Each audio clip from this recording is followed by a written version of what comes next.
To DevOps Made Simple with Dami.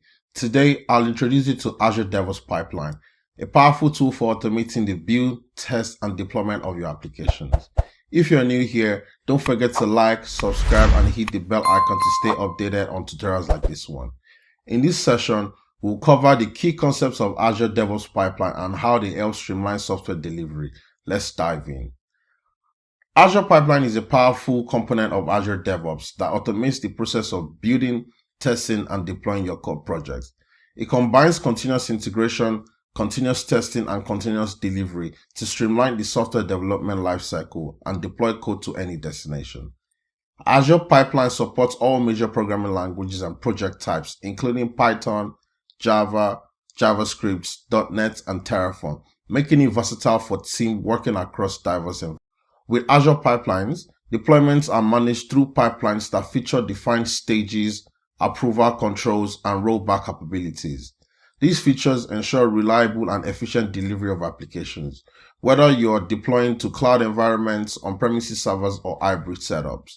Overall, this tool is aimed at automating the process of building your code projects.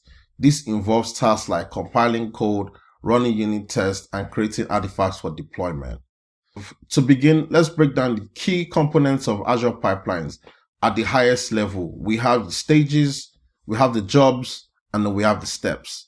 And then lastly, we have the scripts slash task. So as we can see here, this is literally the hierarchy of how the stages and then the components are arranged according to Azure DevOps Pipeline. So this hierarchy ensures that the pipelines are modular and easy to manage. Now let's see how these pieces fit in together.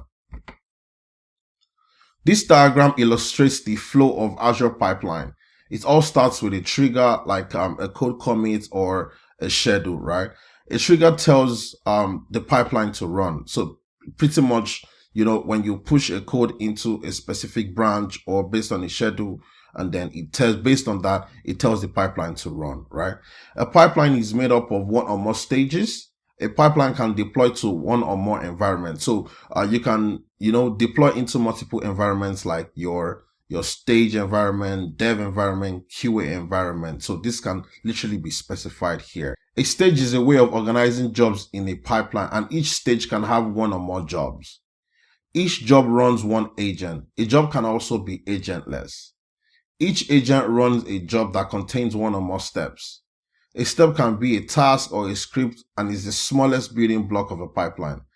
A task is a prepackaged script that performs an action such as invoking a REST API or publishing a build artifact. An artifact is a collection of files or packages published by a run. For example, you can build your application, publish build artifacts, deploy to Azure App Service, or even invoke APIs, all in a single pipeline. Azure Pipeline, I would say, flexibility and ease of integration make it ideal for automating workflows. Now let's talk about methods of Azure DevOps Pipeline. We've got the classic pipeline and we've got the YAML pipeline, right? The classic pipeline uses a drag and drop interface to create pipelines. While it's user-friendly and great for beginners, it has some level of limitation, like inability to save pipeline configuration as a code in your repository. On the other hand, we have the YAML pipeline. YAML pipelines are the best practice and highly recommended for modern DevOps workflows. They follow the pipeline as a code approach, where the pipeline configuration is stored directly in your source code repository.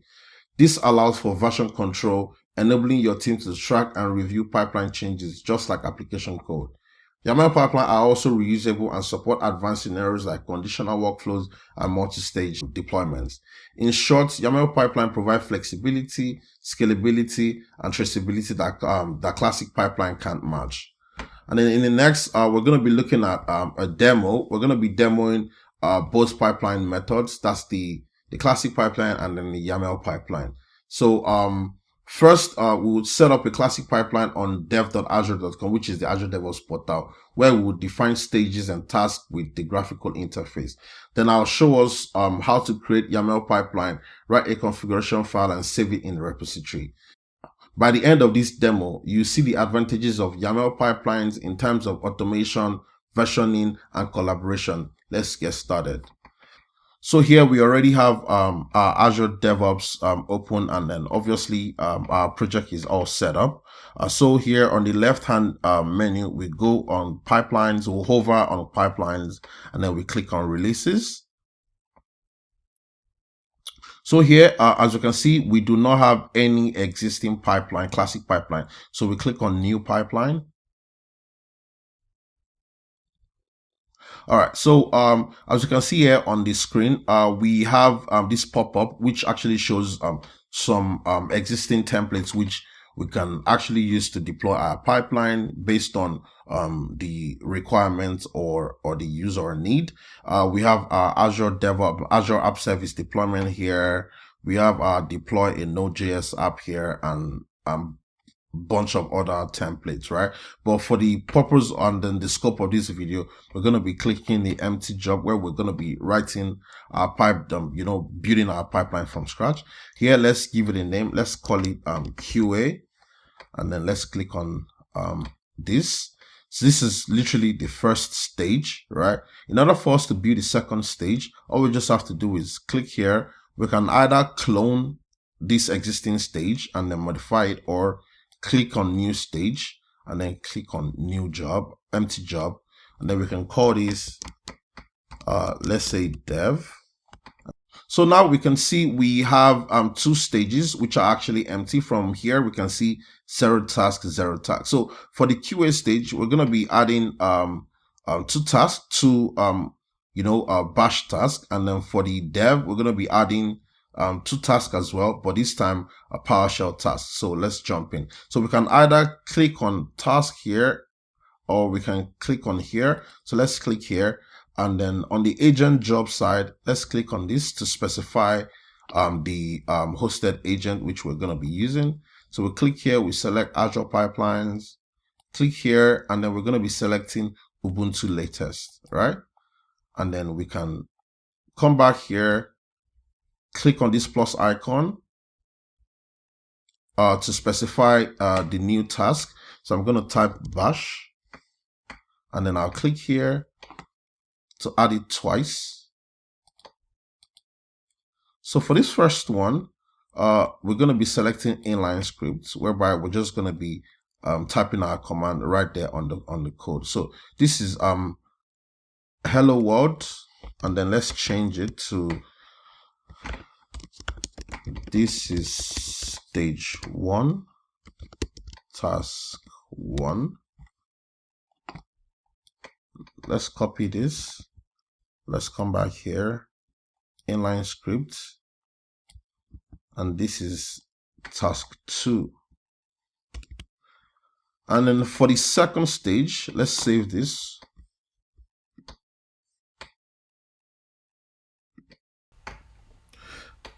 Now let's switch to the second environment, or the second stage, which is dev.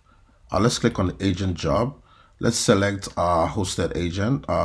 Like we did earlier, we're going to be selecting Azure Pipelines. And then for the agent specification, we're going to be selecting Windows latest, right? So let's click on this to specify a new task. For this, since we're using a Windows agent, so we're going to be using the PowerShell command. So this is the one. So this is actually PowerShell running a PowerShell on a target machine, not on the hosted agent. So we're going to be selecting the one that says PowerShell, not the PowerShell on target machines. So let's click this twice, right? And then the first one, inline, let's select inline, and then hello world, and then let's write this is stage 2, task 1.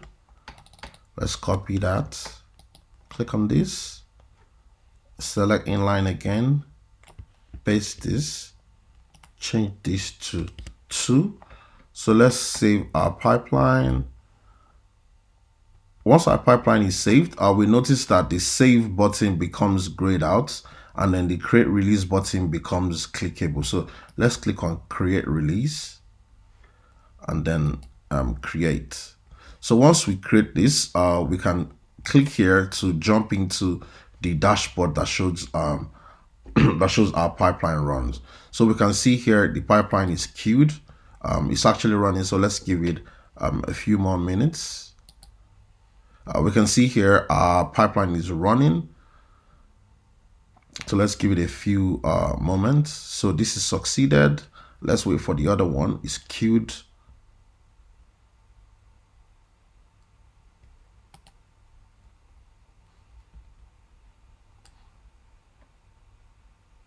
Okay.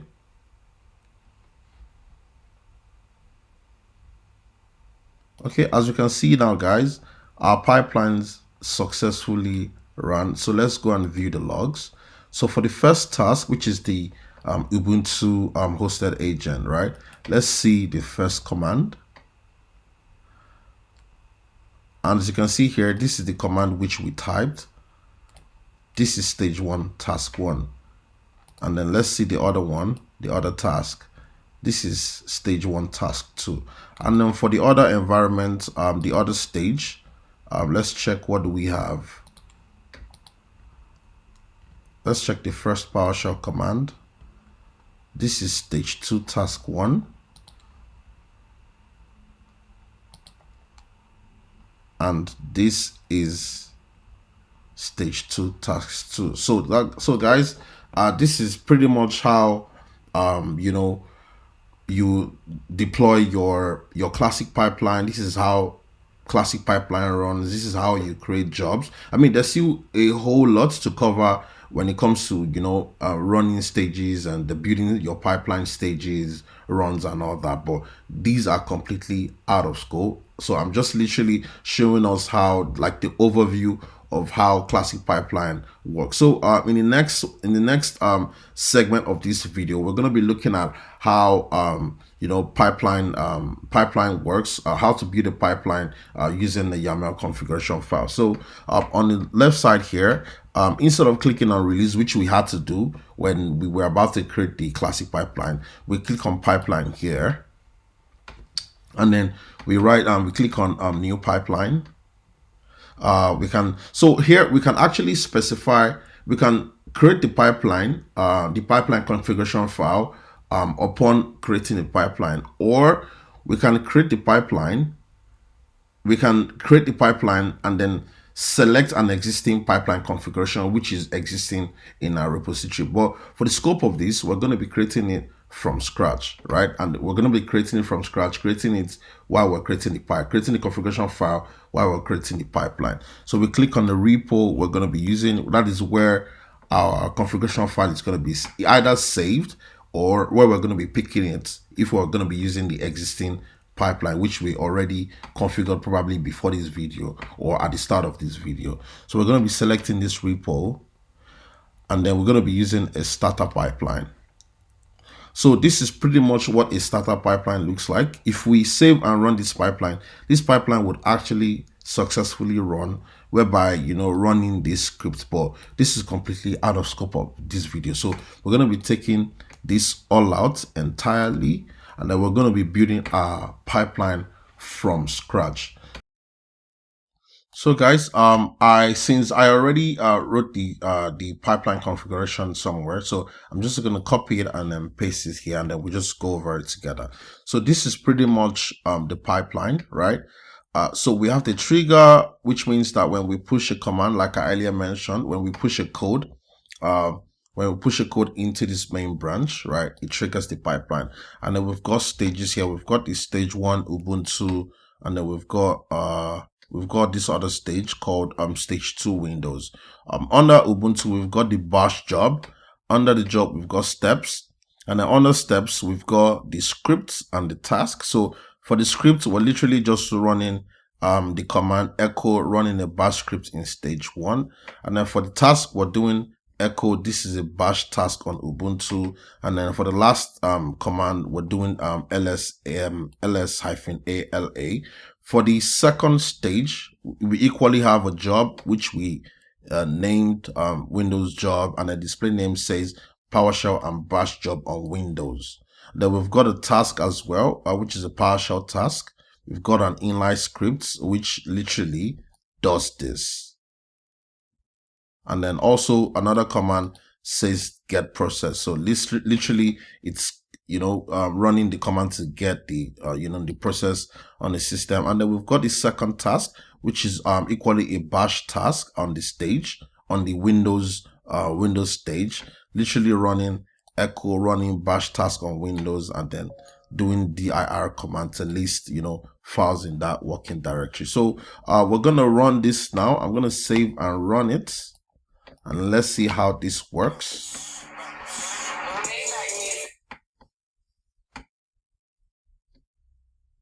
Okay, so guys, our first stage is running now.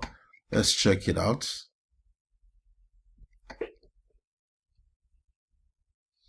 Okay, so let's click on this drop down.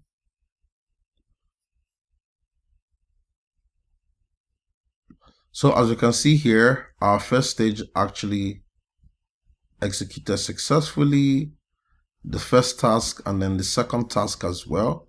This is literally what we asked it to do. And then for the second one,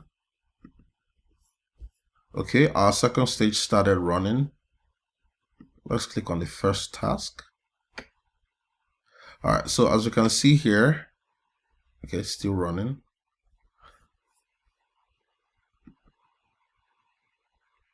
Okay, as you can see here, this is literally what we asked it to do. This is a PowerShell task in stage 2, and then this is the processor which we asked it to run.